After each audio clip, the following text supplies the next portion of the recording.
नमस्कार किसान भाइयों, आर की वीडियोस में आपका पुनः स्वागत है। स्क्रीन पर आप लाइव देख सकते हैं, ये प्योर सोनाली का मिक्स चिक्स है। यदि इसके डे की बात करी जाए तो आज इसको 34वां दिन हो चुका है। 34वें दिन देख सकते हैं कि बच्चा काफ़ी अच्छे से व काफ़ी तेज़ी से ग्रोथ ले रहा है। यदि आप मुर्गी पालन में कर रहे हैं तो उसकी सबसे महत्वपूर्ण चीज़ है, यदि आप मुर्गी पालन के व्यवसाय को फ़ायदे और मुनाफे का धंधा बनाना चाहते हैं तो उसके लिए आपको सर्वाधिक क्या करना चाहिए। यदि मुर्गी पालन को आपको फ़ायदे का धंधा बनाना है तो हमको मुर्गी पालन में सर्वाधिक किस चीज़ पे खर्चा आता है, तो हमारा सर्वाधिक खर्चा आता है फीड की कॉस्ट। फीड की कॉस्ट जो रहती है वह 75 से 80% जो रहती है, हमेशा फीड की कॉस्ट रहती है।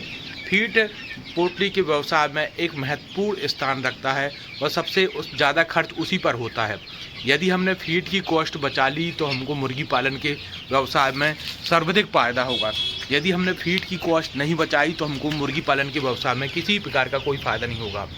इसीलिए आज हम अपने जो मुर्गियों को फीड दे रहे हैं, अभी बाज़ार गया हुआ था, बाज़ार से लाके मैं मेथी की भाजी लेके आया हूँ। मेथी के बाद उसमें गोभी लेके आया हूँ। स्क्रीन पर देख सकते हैं इस समय क्या रहता है, मेथी की भाजी, फूल गोभी ये बहुत सस्ती चलती हैं।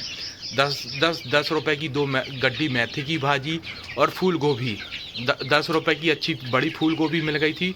उसको चाकू की सहायता से काट के आप देख सकते हैं कि मैंने डाल दिया है। और जो मुर्गियां हैं, जो बच्चे हैं, ये काफ़ी तेज़ी से, काफ़ी अच्छे से और काफ़ी चाव से जो मेथी की भाजी है, गोभी है, काफ़ी प्यार से खा रहे हैं। आप देख सकते हैं कितनी तेज़ी से ये फीडिंग कर रहे हैं। ये फीड हरा चारा ये देने से इसमें हमको यह फ़ायदा हो जाता है, इसको विटामिन, कैल्शियम, मिनरल्स की मात्रा भी मिल जाती है। और दूसरी बात इसमें जो रहती है, इसको मुर्गे की जो प्रवृत्ति रहती है कि टोंचने खरोंचने की, तो उसको यह भी टोंचने खरोंचने के लिए मिल जाता है। आप देख सकते हैं कि कैसे टोंचते खरोंचते हैं।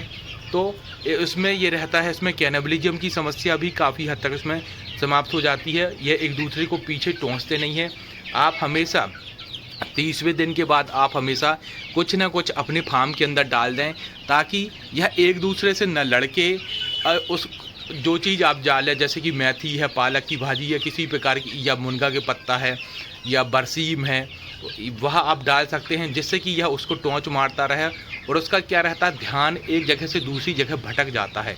अगर आप केवल फीड ही दाना डालते हैं तो उसमें यह रहता है, यह फीड पर ही डिपेंड कर देता है और उसमें बहुत सी समस्या आ जाती है कि उसमें कैनिबलिज्म की समस्या भी आ जाती है, क्योंकि इसको टोंचने खरोंचने की नहीं मिलता है और इसमें एक दूसरे को टोंचने लगता है।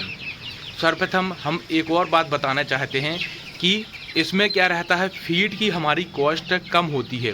यदि हमारी फीड की कॉस्ट कम हो गई, मान लीजिए इसमें हमारी 20% फीड की कॉस्ट कम हो गई, यदि हम सब्जी भाजी लाके इसको डालते हैं और 20 से 30% हमारी फीड की कॉस्ट हो गई, तो हमको जो मुर्गी पालन के व्यवसाय में है बहुत ही सर्वाधिक फ़ायदा हो गया।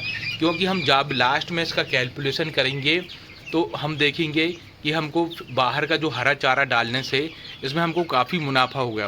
क्योंकि वर्तमान समय में जो फीड का कॉस्ट काफ़ी महंगा पड़ता है और जो सब्जी भाजी रहती है उसमें मौसम के हिसाब से इसका कॉस्ट कम पड़ता है।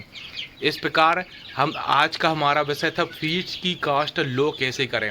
हम देख सकते हैं कि हम फीड की कॉस्ट लो करने के लिए आज अपने मुर्गी को 34वें दिन मेथी की भाजी और फूल गोभी डाली हुई, जिससे कि हमारी फीड की कॉस्ट कम हो जाएगी। जब हमारी फीड की कॉस्ट कम हो जाएगी तो हमको मुर्गी पालन के व्यवसाय में सर्वाधिक मुनाफा होगा और मुर्गी पालन का जो व्यवसाय रहेगा